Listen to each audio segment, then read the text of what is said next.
کہ افطار کا یہ وقت نہایت اہم وقت ہے۔ یہ وقت کب شروع ہوتا ہے؟ قرآن پاک میں اللہ سبحانہ وتعالیٰ فرماتے ہیں ثم اتم الصیام الی اللیل، پھر پورا کرو روزے کو رات تک۔ گویا جب رات کا آغاز ہو جائے، رات شروع ہو جائے، سورج غروب ہو جائے تو وہ روزے دار کے روزے افطار کرنے کا وقت ہوتا ہے۔ غروب آفتاب روزہ افطار کرنے کی شرط ہے، اس سے پہلے روزہ افطار نہیں کیا جا سکتا۔ بخاری اور مسلم کی ایک روایت کے مطابق قال رسول اللہ صلی اللہ علیہ وسلم اذا اقبل اللیل من ہاہنا وادبر النہار من ہاہنا وغربت الشمس فقد افطر الصائم۔ آپ صلی اللہ علیہ وسلم نے فرمایا جب رات آ جائے، دن چلا جائے اور سورج غروب ہو جائے تو روزہ دار روزہ کھول لے۔ گویا دن کا جانا اور رات کا آنا وہ وقت ہے جب روزہ افطار کیا جاتا ہے۔ یہ بھی یاد رہے کہ روزہ افطار کرنے میں جلدی کرنا مسنون ہے، گویا سورج کے غروب ہونے کے فوراً بعد روزہ کھول لینا چاہیے۔ حضرت انس رضی اللہ تعالی عنہ فرماتے ہیں کہ ان النبی صلی اللہ علیہ وسلم لم یکن لیصلی المغرب حتی یفطر ولو علی شربۃ ماء، کہ آپ صلی اللہ علیہ وسلم افطار کیے بغیر مغرب کی نماز نہیں پڑھتے تھے، چاہے ایک گھونٹ پانی سے افطار کرتے۔ گویا اس سے یہ بھی پتہ چلتا ہے کہ افطار کا وقت مغرب کی نماز سے پہلے کا ہے، یعنی نماز نہیں پڑھنی چاہیے جب تک کہ افطاری نہ کر لی جائے۔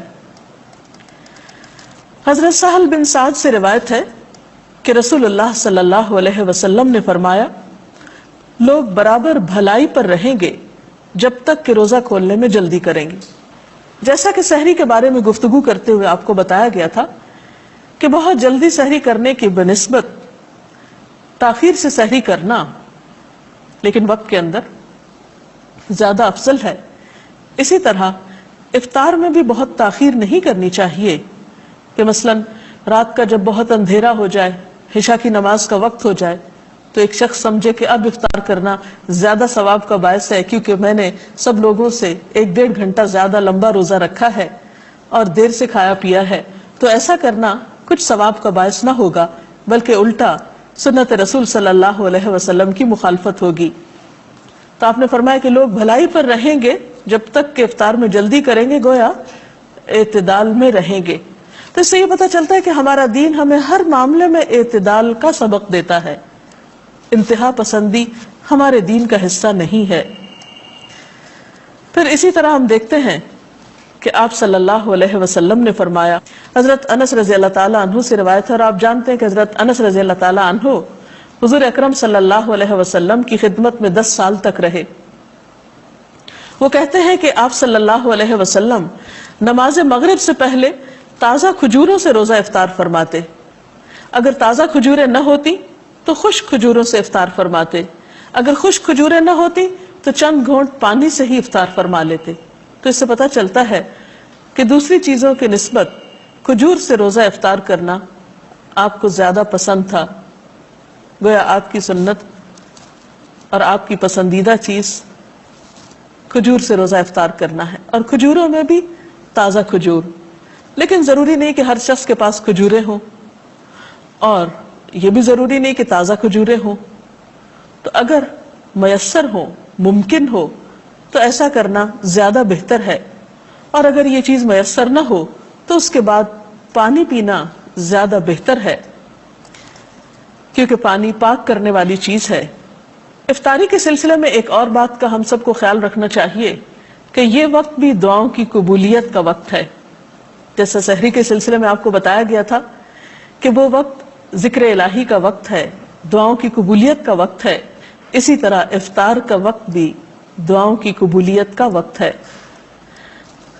اس سلسلے میں ہم دیکھتے ہیں کہ آپ صلی اللہ علیہ وسلم نے فرمایا ثلاث دعوات لا ترد دعوت الوالد ودعوت الصائم ودعوت المسافر، کہ 3 آدمیوں کی دعا رد نہیں کی جاتی، باپ کی دعا، روزہ دار کی دعا اور مسافر کی دعا۔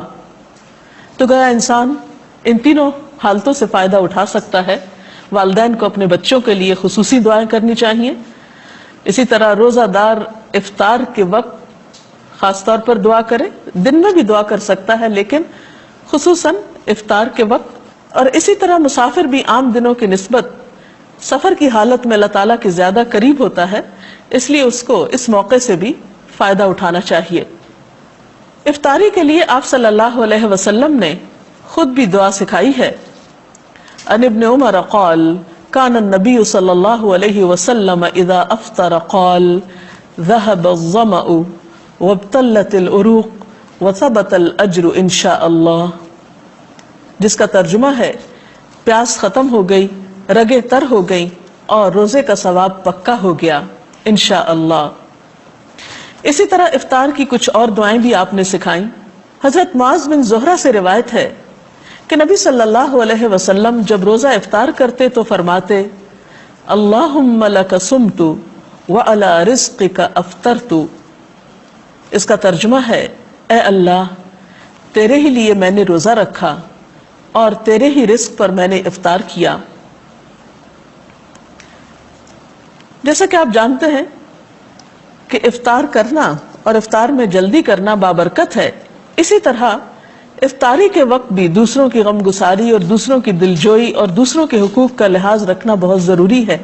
اسی لیے ہم دیکھتے ہیں کہ نبی اکرم صلی اللہ علیہ وسلم نے دوسروں کا روزہ افطار کرنے کی بھی ترغیب دلائی ہے۔ حدیث میں آتا ہے کہ جس نے روزہ دار کو روزہ افطار کرایا اسے بھی اتنا ہی اجر ملے گا جتنا اجر روزہ دار کے لیے ہوگا، اور روزہ دار کے اجر سے کوئی چیز کم نہ کی جائے گی۔ اللہ اللہ اللہ